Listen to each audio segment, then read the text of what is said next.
તો આગળ વાત કરીશું અમદાવાદની, જ્યારે ગુજરાત રાજ્યમાં 26 એપ્રિલ 2026ના રોજ 15 મહાનગરપાલિકા, 84 નગરપાલિકા, 34 જિલ્લા પંચાયત અને 260 તાલુકા પંચાયતની સામાન્ય ચૂંટણી તેમજ 11 નગરપાલિકાની 13 પેટા બેઠકો માટે મતદાન યોજાયું હતું। સવારના 7 થી સાંજના 6 વાગ્યા સુધી શાંતિપૂર્ણ રીતે સંપન્ન થયું। રાજ્ય ચૂંટણી આયોગ દ્વારા આપવામાં આવેલી પ્રાથમિક અંદાજ મુજબ મહાનગરપાલિકામાં 48.2%, નગરપાલિકામાં 58.50%, નગરપાલિકાની પેટા ચૂંટણી બેઠકો પર 55.38%, પંચાયતમાં 61.58%, તાલુકામાં પંચાયતમાં 62.38% અને મતદાન નોંધાયું છે। આ આંકડા રાજ્યની ચૂંટણી આયોગની વેબસાઇટ પર અપડેટ કરવામાં આવ્યા છે। ચૂંટણી દરમિયાન અમુક મતદાન મથકો પર ઈવીએમમાં ટેકનિકલ ખામીના કારણે બદલવામાં આવ્યા હતા।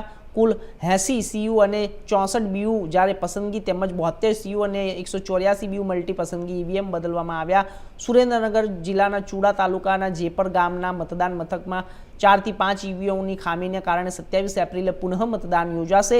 મતગણતરી એપ્રિલની અંદર પણ થવાની છે અને આ સાથે મતદારો, રાજકીય પક્ષો, ઉમેદવારો, અધિકારીઓ અને પોલીસ તંત્રનો સહયોગ બદલ આભાર માન્યો છે। તો આપને જણાવી દઈએ કે રાજ્યમાં 62.38% મતદાન થયું છે। શાંતિપૂર્ણ રીતે મતદાન થયું છે। સૌથી મહત્વની વાત છે કે જ્યાં જે ખામીઓ યોજાઈ હતી ઈવીએમની અંદર, તે તમામ ઈવીએમોને અત્યારે હાલ બાજુમાં મૂકીને નવા ઈવીએમો સાથે જ્યારે ચૂંટણી કરવાની ફરીથી તેમને વાત કરી છે। જ્યારે 28 એપ્રિલે મતગણતરી શરૂ થશે, એટલે કે 27 એપ્રિલ આજનો દિવસ છે, 28 એપ્રિલ એટલે કાલના દિવસથી જ્યારે મતગણતરીની શરૂઆત થશે અને હવે જોવાનું રહેશે કે કઈ રીતે કોણ જીતે છે, કોણ હારે છે અને કોણ બાજી મારી જાય છે। તો આ સાથે જ જેપર ગામે પુનઃ મતદાન જાહેર કરવામાં આવ્યું છે। આ એક ગંભીર બાબત પણ કહી શકાય દર્શક મિત્રો, કારણ કે જ્યારે તમને પહેલાથી જ ખ્યાલ હોય કે આવી રીતે આવી ઘટનાઓ થવાની હોય તો તે પહેલાંથી જ તમારે સાવચેત રહેવું જોઈએ, પરંતુ ક્યાંક ને ક્યાંક પક્ષો વચ્ચે પણ ઘર્ષણ દેખાઈ રહ્યું હતું। સાથે સાથે બંને પાર્ટીઓ એકબીજા સાથે, અપક્ષના ઉમેદવારો, પક્ષના ઉમેદવારો, વિપક્ષના ઉમેદવારો પોતે તેમની મતદાર ક્ષેત્રના અંદર જઈને ત્યાં લોકોને તે દરમિયાન પણ વધારે અપીલ કરી રહ્યા હતા, મતદાન કરવાની અપીલ કરી રહ્યા હતા। શાંતિપૂર્ણ મતદાન તો યોજાઈ રહ્યું છે, પરંતુ આ સાથે જ અમુક જગ્યાઓ પર જ્યારે ઘર્ષણના સમાચાર પણ સામે આવ્યા હતા અને 28 એપ્રિલે મતગણતરીની શરૂઆત થઈ જશે। જેપર ગામે પુનઃ મતદાન શરૂ કરવામાં આવશે, જાહેરાત પણ કરી દેવામાં આવી છે। તો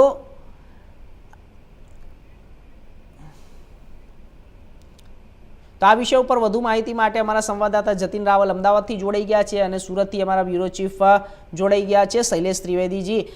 જતીનજી, શૈલેષજી, એક શાંતિપૂર્ણ મતદાન થયું છે અને આ શાંતિપૂર્ણ મતદાનની વચ્ચે ક્યાંક એવા સમાચાર સામે પણ આવ્યા હતા કે પાર્ટીઓ વચ્ચે, દળ વચ્ચે જ્યારે ઘર્ષણ પણ થયું હતું અને સાથે સાથે અત્યારે હાલ પુનઃ મતદાન કરવાની અત્યારે ફરી વખત મતદાન યોજાશે અમુક ગામોની અંદર, શું કહેવું છે આપનું? જો ચોક્કસથી આપને જણાવી દઉં કે ચોક્કસથી મતદાન જે છે તે ઘણા શાંતિપૂર્ણ માહોલમાં જે મતદાન જે છે તે શાંતિપૂર્ણ માહોલની અંદર પૂર્ણ થયું છે, પરંતુ હવે કેટલાક એવા વિસ્તારો છે કે જ્યાં ભાજપ અને કોંગ્રેસના, જેમ કે જો અમદાવાદની વાત કરું તો અમદાવાદના પૂર્વ વિસ્તારના કુબેરનગર વોર્ડની અંદર ભાજપ અને કોંગ્રેસના ઉમેદવારો વચ્ચે ક્યાંક ને ક્યાંક જે છે તે બોલાચાલી થઈ હતી। પોલીસ સ્ટેશન સુધી આ મામલો જે છે તે પહોંચ્યો હતો। આવું ફક્ત આ કુબેરનગર વોર્ડમાં નહીં, પરંતુ તે ઉપરાંત પણ ઘણી બધી જગ્યા ઉપર આ પ્રકારની પરિસ્થિતિ જોવા મળી હતી અને અગાઉની ચૂંટણીઓમાં પણ આ પ્રકારની પરિસ્થિતિઓ જે છે તે ક્યાંક ને ક્યાંક ચૂંટણીઓ દરમિયાન જે છે તે જોવા મળતી હોય છે। બે પક્ષોના ઉમેદવારો સામને ક્યાંક લડાઈ કરતા પણ જોવા મળે છે, ઉગ્ર બોલાચાલી પણ તેમની વચ્ચે જે છે તે જોવા મળતી હોય છે, પરંતુ સામાન્ય જનતાની જો વાત કરીએ તો તે દ્રષ્ટિથી તો જોવા જઈએ તો ખૂબ જ શાંતિપૂર્ણ માહોલમાં આ જે ચૂંટણી જે છે તે સંપૂર્ણ થઈ ચૂકી છે। ઘણી બધી જગ્યા ઉપર જે છે તે ચૂંટણીનો બહિષ્કાર કરવામાં આવ્યો હતો। મહેસાણાના જો દેલા ગામની વાત કરીએ તો મહેસાણાના દેલા ગામમાં પણ આ પ્રકારની પરિસ્થિતિ જોવા મળી હતી કે જ્યાં જે મહેસાણાને મહાનગરપાલિકામાં સંમલિત કરવામાં તેનું ઘણા બધા ગામોનો જે છે તે વિરોધ હતો, જેમાંથી એક ડેલા ગામ એવું હતું કે જેને સંપૂર્ણપણે ચૂંટણીનો બહિષ્કાર કર્યો હતો. સવારથી લઈને સાંજ સુધી ત્યાં એક પણ વોટ જે છે તે પડ્યો નહોતો. એક પણ મતદાર જે છે તે પોતાનો મત આપવા માટે નહોતો આવ્યો. ક્યાંક ને ક્યાંક આ પ્રકારે તેમણે પોતાનો રોષ જે છે તે પ્રગટ કર્યો હતો. બાકી જો એના સિવાય પણ ખેડામાં પણ એક પાટવેલ જે છે ત્યાં પણ એક જગ્યાએ આ પ્રકારની જ પરિસ્થિતિનું નિર્માણ થયું હતું. ત્યાં પણ સવારથી લઈને સાંજ સુધી કોઈ વોટ પડ્યો નહોતો. તો કેટલીક જગ્યાએ ઈવીએમ ખોટકાયા હતા. તેના લીધે હવે પુનઃ મતદાન જે છે તે તેની જરૂર જે છે તે પડી છે. ત્યારે ચોક્કસથી કહી શકાય કે હવે આવતીકાલે જે છે તે જે રિઝલ્ટ જે છે તે ડિક્લેર થવાના છે. ત્યારે લગભગ અંદાજે 9,968 થી પણ વધારે જે ઉમેદવારો છે તેમનું ભાવિ અત્યારે હાલ ઈવીએમ માં કેદ છે. ચોક્કસથી મતદાન ક્યાંક ને ક્યાંક ઓછું થયું કહી શકાય, પરંતુ જે ગઈ સ્થાનિક સ્વરાજ્યની ચૂંટણીઓ હતી તેના કરતા ચોક્કસથી આ વખતે મતદાન જે છે તે ખૂબ સારું થયું છે. જતીન, એક સવાલ એ પણ ઉભો થાય છે જતીન, એક સવાલ એ પણ ઉભો થાય છે કે જ્યારે આપણે આની તૈયારીઓ પૂર્વમાં કરી લીધી હતી, કારણ કે ઈવીએમ મશીન તો કેવું છે કે જ્યારે ચૂંટણી આવે છે તે પહેલાં સંપૂર્ણપણે, જ્યારે આપને પણ ખબર હશે કે આખી પ્રક્રિયા કેવી રીતે તૈયાર થાય છે, પેક થાય છે, અને ઈવીએમ મશીનોમાં ચેક કરવામાં આવે છે કે કોઈ ખામી ના હોય, ચકાસણીઓ કરવામાં આવે છે. તો આવી ભૂલ કહેવાય કે આ પછી ક્યાંક ને ક્યાંક કહેવાય કે બહુ મોટી ભૂલ છે. આ નાની ભૂલ નથી, કારણ કે હવે આવનારા સમયની અંદર ટેકનોલોજીઓ સાથે સાથે જો કામ કરવામાં આવે તો આવી ટેકનોલોજીઓના કારણે ફરી વખત મતદાન કરવું અને ફરી વખત આવી યોજના બનાવી, અને જ્યારે જનતાનો પણ સમય બગડે છે આની અંદર, અને ખૂબ પૈસાની પણ વેડફાય છે આની અંદર. જતીન, જો ચોક્કસથી હર્ષ આપને જણાવી દઉં, ચોક્કસથી ક્યાંક આ ખામી જે છે તે સજાય છે, ભૂલ જે છે તે કહી શકાય. પરંતુ ઈવીએમ છે, ઈવીએમ વીવીપેટ જે છે, આ ઇલેક્ટ્રોનિક વસ્તુ છે. ઇલેક્ટ્રોનિક વસ્તુ ગમે તેટલી જો ચેક કરીને પણ મૂકી હોય તો પણ તેમાં પાછળથી કોઈ પણ કારણોસર જે છે તે ખામી સર્જાઈ શકે છે. આપણે એમ તો આપણે મોબાઈલ કે કોઈ પણ ઇલેક્ટ્રોનિક વસ્તુઓ જ્યારે ઓનલાઈન પરચેસ કરતા હોઈએ છીએ ત્યારે એ પણ કેટલી વેરિફિકેશન થઈ અને કેટલી ગુણવત્તા હેઠળ ચેક થઈ અને તે આપણા સુધી પહોંચતી હોય છે. પણ તે છતાંય ઘણી વખત એવું જોવામાં આવે છે કે જ્યારે આપણી પાસે જે પ્રોડક્ટ પહોંચે છે તેમાં ઘણી બધી ખામીઓ જોવામાં આવતી હોય છે, ત્યારે ફરી એને રિપ્લેસ આપણે કરતા હોઈએ છીએ. એવું જ આ ઈવીએમ મશીન છે તે પણ ઇલેક્ટ્રોનિક વસ્તુ છે, તેમાં પણ ક્યાંક ખામીઓ જે છે તે સર્જાઈ શકે. જો આપણે અગાઉ વાત કરીએ તો બેલેટ પેપરમાં ઘણા બધા લોચા જે છે તે એ વખતે પણ થતા હતા. નહીં, જતીન, મારો સવાલ શું છે તમે સમજો. બેલેટ પેપર એ આખી પ્રક્રિયા અલગ છે. બેલેટ પેપરની અંદર તો તમે થપ્પા મારીને, તમારી મોહર મારીને તમે પેપર આગળ વધારી શકો છો, પરંતુ જ્યાં ટેકનોલોજીની વાત આવે છે, સેમિકન્ડક્ટર હબ છે, ગુજરાતની વાત છે, અને ગુજરાત રાજ્ય એક એવું મોડેલ છે ટેકનોલોજીને ભરપૂરતાથી તેનો લાભ લઈ શકે છે, પરંતુ ત્યાં ચૂંટણીના સમયે, અને એક કેવો કિસ્સો રાયપુર ખાડિયામાંથી બહાર આવ્યો કે કોંગ્રેસના ઉમેદવારનું બટન જ નહોતું દબાવાતું, અને ત્યાં કોંગ્રેસના ઉમેદવારના કાર્યકર્તાઓ સાથે હોબાળો કર્યો. પરંતુ આખી વાત તમે જે કીધું એ પણ બરોબર છે. અને સાથે શૈલેષજી સુરતથી જોડાયા છે, આપણા બ્યુરો ચીફ છે. શૈલેષજી, સુરતની અંદર પણ ઘર્ષણ થયું હતું, બે પાર્ટીઓ વચ્ચે થયું હતું, અને અત્યારે હાલ જે પર ગામ છે તેની અંદર પણ ફરી વખત મતદાન થવાનું છે. શું કહેવું છે આપનું? જે ફેરમતદાન આજે સમગ્ર ગુજરાતમાં સુરેન્દ્રનગર ખાતે થઈ રહ્યું છે એ ટેકનિકલ મુદ્દાને લઈને થયું છે.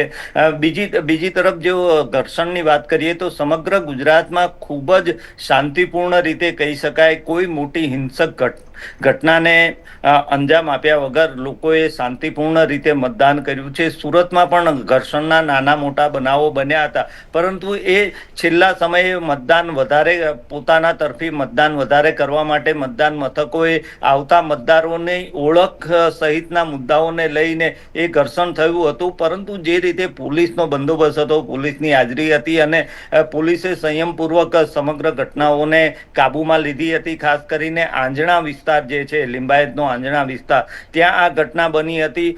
સૌથી અગત્યની વાત એ છે કે સુરત મહાનગરપાલિકામાં આ વખતે ગયા વર્ષે 47% જેટલું મતદાન હતું, આ વખતે 59% જેટલું મતદાન થયું છે. 12% મતદાન વધ્યું છે. એ 12% વધેલું મતદાન કોની તરફેણમાં થયું છે એ સૌથી મહત્વનો મુદ્દો છે. ચૂંટણીની અને વહીવટી તંત્રની વાત કરીએ તો ખૂબ જ શાંતિપૂર્ણ માહોલમાં ચૂંટણી સંપન્ન થઈ છે. નાની મોટી ઘટનાઓ ચોક્કસ બની છે, પરંતુ એ ઘટનાઓ એવી નથી બની કે જેને લઈને કાયદો વ્યવસ્થાની પરિસ્થિતિ ઉપર સવાલ ઊભા થાય. સ્વાભાવિક રીતે કોઈ એક બૂથમાં, કોઈ એક વિસ્તારમાં નાના છમકલા પણ ન કહી શકીએ તેવું ઘર્ષણ થયું હતું, પરંતુ પોલીસે અને તંત્રએ ખૂબ સારી રીતે કામગીરી બજાવી અને એ સમગ્ર ઘટનાઓની ઉપર કાબુ મેળવ્યો હતો અને શાંતિપૂર્ણ સુચારુ રીતે લોકો કોઈ પણ ડર ભય વગર મતદાન કરે તેવી રીતનું આયોજન થયું હતું ને એ ગ્રાઉન્ડ ઉપર દેખાયું હતું. જી હર્ષ. જી શૈલેષજી, તો આ રીતે તમે જે વાત કરી એ તમામ વાત હકીકત છે, પરંતુ ક્યાંક ને ક્યાંક એવું લાગી રહ્યું છે કે આપણે આવી સ્થિતિની અંદર કે જ્યારે ચૂંટણી સમયે મતદાન કરવા માટે મતદારો ગરમીમાં આવ્યા હતા તો એક બીજા ઈવીએમની વ્યવસ્થા કરી રાખી હોત તો આ સમય ના બગડત, પૈસા ના બગડત, પરંતુ ક્યાંક ને ક્યાંક આ ખોટ ઊભી થઈ રહી છે અને આ સાથે જ જે અભાવ છે, જે મેનેજમેન્ટનો અભાવ છે, આ એ સામે આવી રહ્યું છે. શું કહેવું છે શૈલેષજી આપનું?